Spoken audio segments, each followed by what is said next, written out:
La novena maravilla canaria, una isla que aparece y desaparece, oculta tras la espesa niebla más allá del Hierro y que se ha convertido en una de las leyendas más sugestivas de la historia de las Islas Canarias.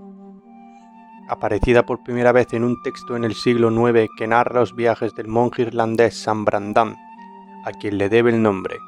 En el siglo XVIII se organizaban expediciones para encontrar la Atlántida Canaria. Hoy nosotros lo volveremos a intentar en pleno siglo XXI. Acompañadnos en este viaje para encontrar San Borondón, la isla perdida de las Canarias.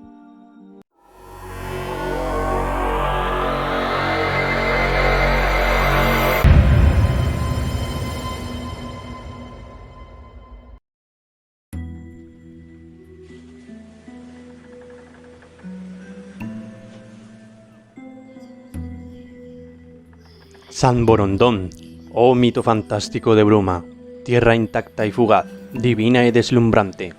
Yo te amo, extraña isla que surges entre la espuma y entre espuma te hundes y borras al instante.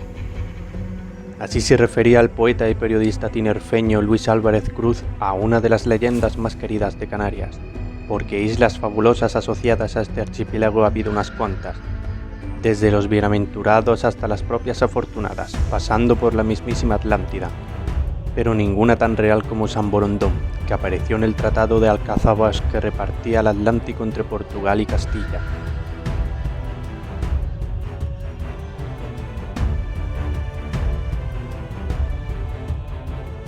Pero la leyenda de la isla misteriosa canaria aparece mucho tiempo antes, allá por el siglo VI y de la mano del abad San Brandán, el navegante irlandés que dedicó su vida a evangelizar en tierras ignotas en el Océano Atlántico, utilizando una peculiar embarcación llamada currach, llegando a las Islas Feroe o a Groenlandia, tal y como señalan varios textos medievales como el Navigatio Sancti Brendani. La leyenda comienza cuando otro monje, conocedor de las habilidades de navegante de San Brandán, le pidió que fuera a dicha isla a rescatar a su hijo. Junto a una tripulación de una quincena de hombres, el monje irlandés se lanzó al mar durante 7 años para encontrar la isla. Encontraron la denominada Isla Pez, un islote que se sumergía y emergía de forma constante y donde aprovecharon para celebrar la Pascua. Durante esta festividad la isla retumbó y se despertó, porque el islote en realidad era un pez gigante llamado Hasconius, moviéndose por las aguas hasta guiar a San Brandán a la que actualmente se le conoce como la isla fantasma de San Borondón, donde, según su relato, llegó a una exuberante isla de arena negra, en la que el sol nunca se ponía y los árboles daban abundante fruta. Se pensó durante mucho tiempo que se trataba del paraíso.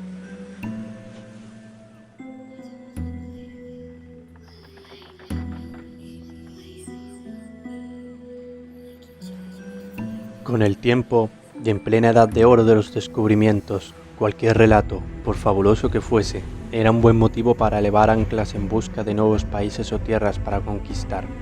Así se iniciaron una serie de expediciones para encontrar de una vez la novena isla canaria poniente del Hierro. Una de las primeras expediciones arranca a finales del siglo XV y tiene a Fernando de Bouchot, sobrino de Enrique el navegante de Portugal, como protagonista. En tiempos de Felipe II, el ingeniero Leonardo Torriani afirmó que había recorrido esta isla salpicada de colinas, mientras que Alonso de Esponosa, gobernador del Hierro, no tuvo esa suerte a pesar de ser vecino. Por esa misma época, un navegante portugués agrandaría la leyenda de San Borondón con uno de los mejores relatos. Pedro Bello arribó en una misteriosa isla al oeste de La Palma y el Hierro, al tener que cambiar de rumbo para refugiarse de un temporal. Cuenta Bello que una vez en tierra, el viento volvió a arreciar de tal modo que se precipitó al barco, dejando a 2 marineros olvidados en tierra. También se hicieron conocidos los escritos del británico Edward Harvey, un joven que afirmó haber estado en la isla y que logró reflejar lo que se encontró a través de su pluma. A pesar de ello, nunca se consideraron los escritos con rigor científico. Es más, incluso se creyeron que todo surgió de la imaginación del muchacho.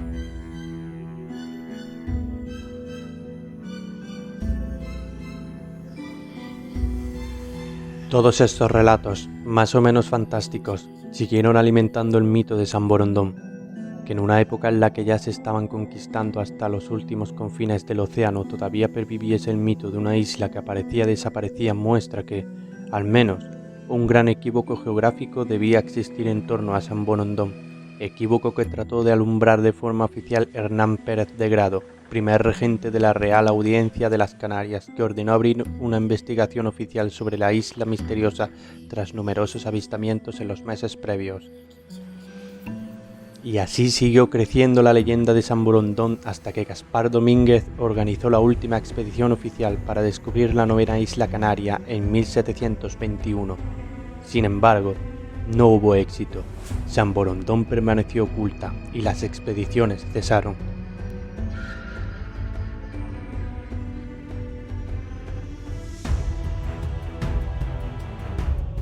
San Borondón existe, al menos según diversos mapas medievales y de época moderna.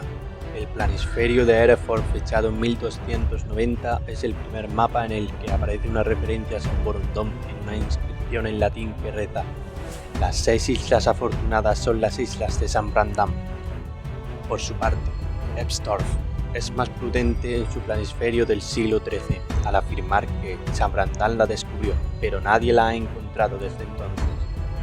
Durante el siglo siguiente, Pizzigano la dibujó a poca distancia del Hierro. Por entonces se decía que debía estar a unos 550 kilómetros en dirección oeste-noroeste del Hierro, aunque otros afirmaban que estaba más cerca. Asimismo, su presunto tamaño estaría en torno a 500 kilómetros de largo, siendo esto de norte a sur, y 150 de ancho, siendo de este a oeste, contando con 2 montañas bastante elevadas en cada extremo. Tras aparecer en numerosos mapas del siglo XV, incluyendo el Mapamundi del italiano Fra Mauro, considerado el mejor memorial de la cartografía medieval, una de cuyas copias se encuentra en la Biblioteca Nazionale de Venecia. El último mapa que respetó la leyenda de la isla fantasma canaria fue la Carta Geográfica de Gautier de 1755, poco después de aquella última expedición de Gaspar Domínguez.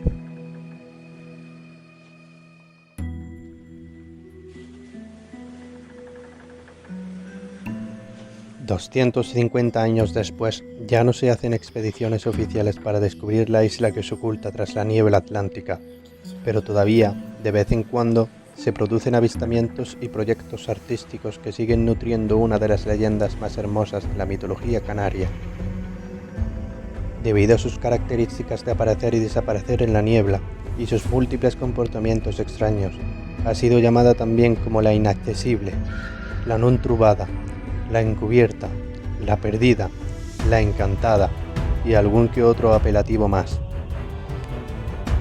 El Tratado de Alcacobas, suscrito entre España y Portugal en 1479 para repartirse territorialmente el Atlántico aún por navegar, especificaba claramente que San Borondón, que según decían aún estaba por ganar, pertenecía al archipiélago canario.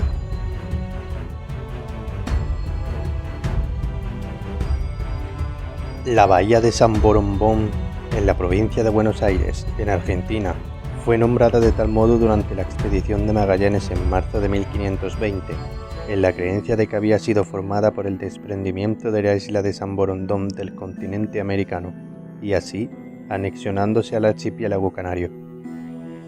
Algo más cercano a nuestra actualidad, el diario ABC en el año 1953 publicó una fotografía de la que afirmaba ser la isla de San Borondón. Mucho más adelante, en 2003, un aficionado logró grabar un vídeo de la isla que permite apreciar mucho mejor el fenómeno que hay detrás de esta leyenda. En 2011, la historia de San Borondón resurgió con fuerza en los habitantes de Canarias, sin poder evitar la posibilidad de que la isla que comenzaba a emerger frente a la isla del Hierro fuera la famosa isla fantasma.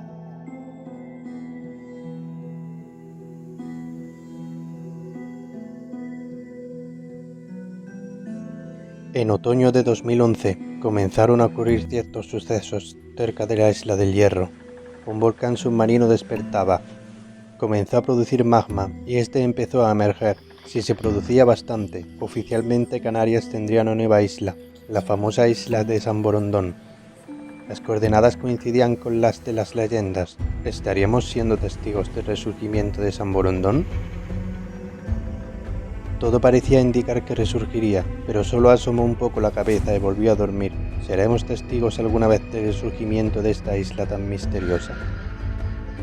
A pesar de todo, la leyenda sigue muy viva y arraigada en la cultura local, por lo que los habitantes del archipiélago canario la consideran como una más entre sus islas. Pintores, poetas y escritores han creado muchísimo arte basado en su creencia, formando parte del imaginario colectivo.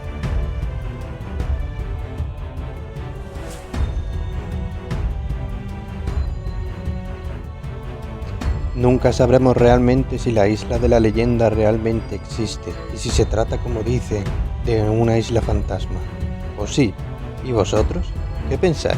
¿Se tratará de un efecto óptico o efectivamente se trata de una isla fantasma que aparece y desaparece? Tal vez algún día se desvele este grandioso misterio, pero hasta entonces, buen viaje en todas vuestras travesías, amigos míos.